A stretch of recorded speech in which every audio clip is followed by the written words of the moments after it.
Hey everyone, hope you're doing well. So maybe for the next 2 days, I'll be just doing straight request videos because I've gone through my comments and I've seen several ones that I haven't done yet, and they're really good topics as well. So that'll just be I'll probably even make a playlist of all the request videos I've gotten. Uh, so this one, can't remember the name, but if you suggested it, thank you. Uh, it's about self-esteem. And it's something like I a lot of these uh observations I've made, it's probably in the last few years, but at the same time it really begged the questions of things we were forced to do in the past. Because why the hell do you have an education system that doesn't teach people how to take care of themselves?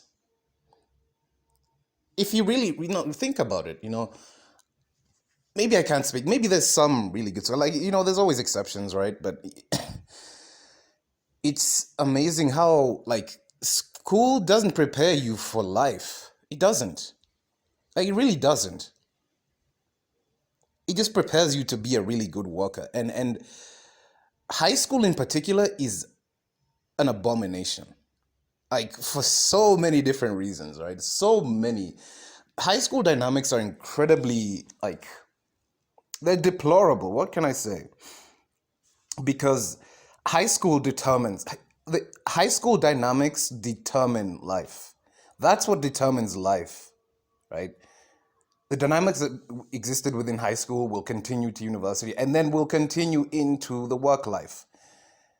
If my own mother tells me that even as old as they are, the colleagues they worked with still behave like high schoolers, what chance do we have?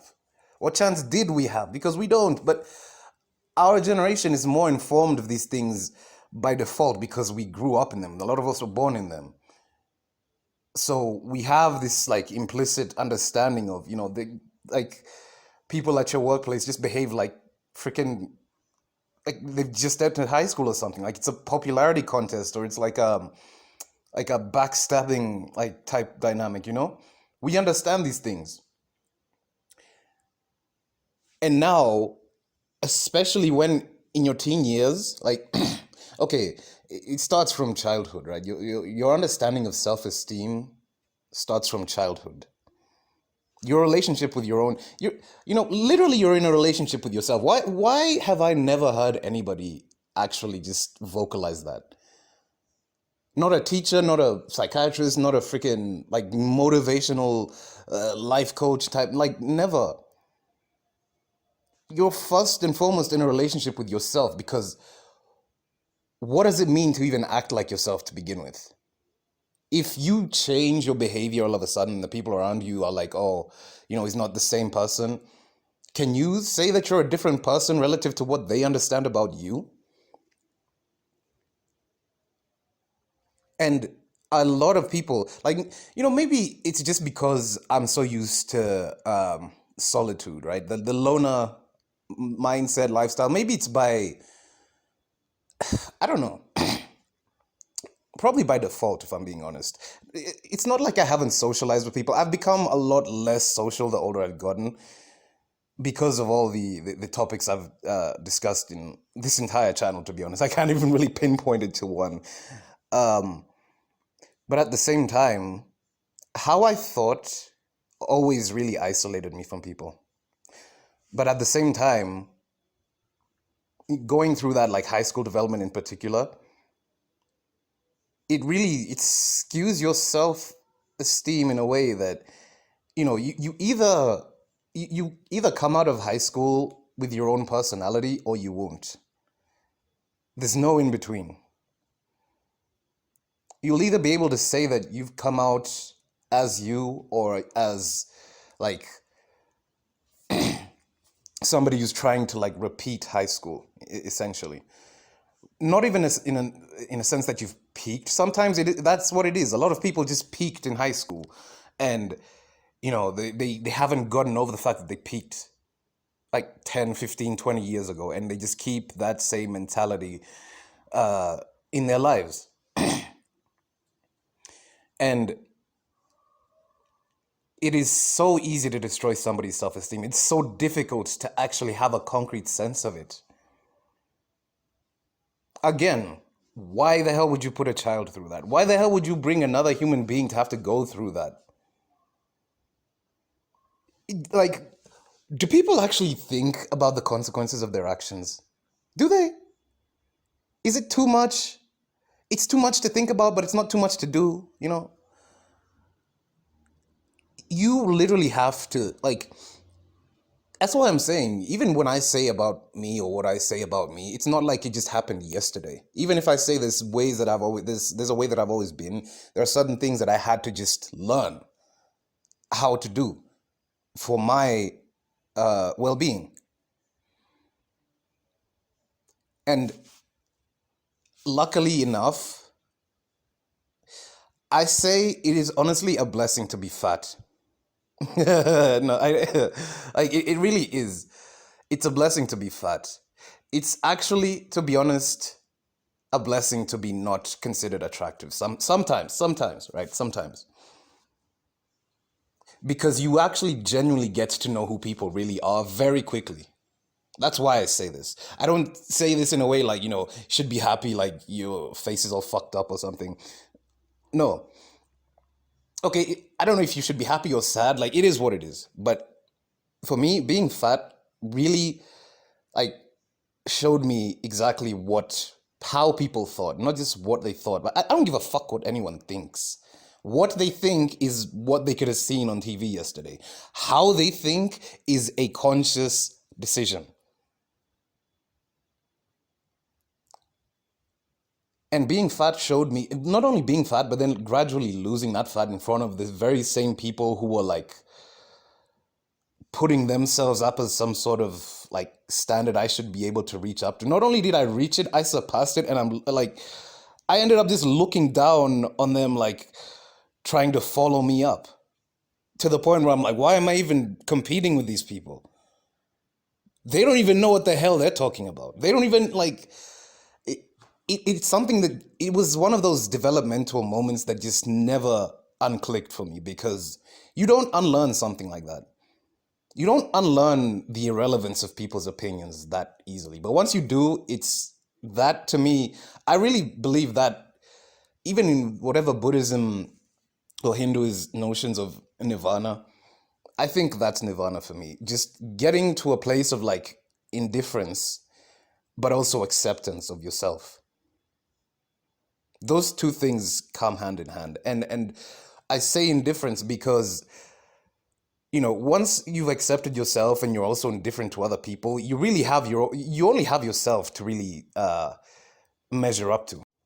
And I also think it's really important not to have such investment in other people's opinions, because it's one reason why people drive themselves insane in this reality. If you really, really like look at why people are miserable, there's a whole host of other things, but that is a big reason why. This inability to socialize in the way that they see fit. And it's not even like the people who are deciding the current social conditions fit into it as well. I mean, look at Kim Kardashian, all these really famous models, whatever, famous celebrities, let me say, right? The Kardashians, as much as I despise them, yes, the sisters, some of the sisters were like talking about how social media is like, uh, it's affecting their mental health and their body image, blah, blah, blah. And I'm like, your fucking family is a main contributor to that. How dare you open your fucking mouth, right? Though they may have a point, if that's the case, abolish yourselves if you really mean it. But they don't. And it's something I had to learn really the hard way, that especially during one of my episodes of psychosis, if like I learned that if I ever have like I can't even say the feelings come back or not. Like I think I just exist this way now. And it's not like I'm fortunate enough to not really hear voices or anything anymore. But if it ever happens, keep your phone away. Put it away. Put it away because it's not going to help you. Or it will help you realize that you actually have a lot fewer friends than you think you do. And while you can say, oh, it's those people, blah, blah, blah, yes, but there's also an aspect of you putting false expectations on other people. You know what you're capable of doing or providing or being for someone.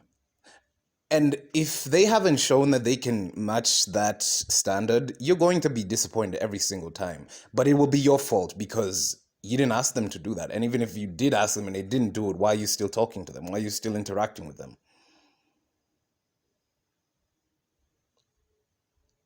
It's crazy because this world forces like this godlike level of accountability, but it doesn't exist for the people who are actually in control. It forces it on to average people, everyday people. And not even everyday people who are somehow able to like to transcend past the daily nonsense. So we can all agree this world does things, turns people into these monsters, but at the same time, while we're here, who the hell is going to look out for particularly you? Who the hell is going to feel about you the way you feel about yourself? And a lot of people hate themselves. Like that's it's almost like it's normal now. The people who are giving instructions to other people on how to behave and how to act hate themselves a considerable amount. And it's one reason why, when you want to define self-esteem to yourself, like you can factor in self-confidence, you can factor in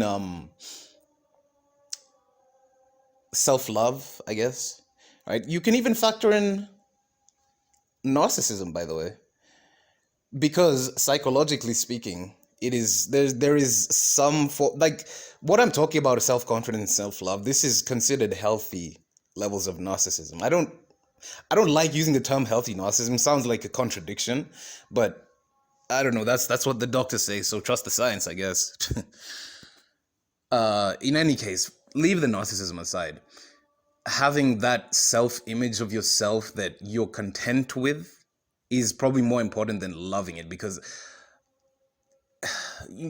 what we understand commercially as love is it's like a fleeting emotion. You could probably better describe it as infatuation, because infatuation just happens, and then it might stay for a while, maybe a few months, maybe a few years, but eventually it just disappears. You can't unlove someone. You can lie to yourself that you have, but you can't unlove someone. If you're able to unlove someone, you probably didn't love them. You're probably infatuated by them. That's how it happens in most cases. But you can never unlove someone. It's just like it's hard coded into our physiology, right? Love isn't something you make a choice out of. You can make a choice out of the things you prefer in someone, but there'll be things that you'll just naturally gravitate towards. If those are good things, if those are considered good things, then I guess fine. But if they're not, then you have to find a way to live around them or just come to terms with them, right? That's those things that's more to do with like, sorting out your own traumas. I hate this discussion about like healing and trauma and blah, blah, blah. Like it's so surface level. It is so surface level, and it's one reason why like I try and mention like narcissism and psychopathy if I do it, I try and do it to the most the most, I don't want to say clinical, but like the more by the book type of narcissism. Not this social media kind of narcissism. It just calls every fucking person like a narcissist for just existing, right? Or healing, self-healing, like blah blah blah. Like,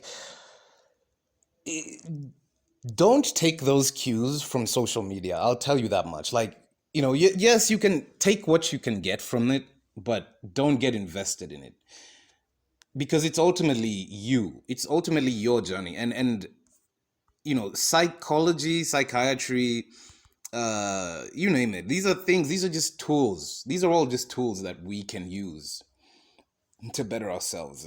There's no one that's gonna bring you like a magic key or something. And that is the other lie that I hate about this education system. Why, why is it they wait for people to go through all these kinds of life traumas to then teach them about mental health awareness and blah, blah, blah, right? Why wouldn't you start teaching children? Because children are intelligent. They are.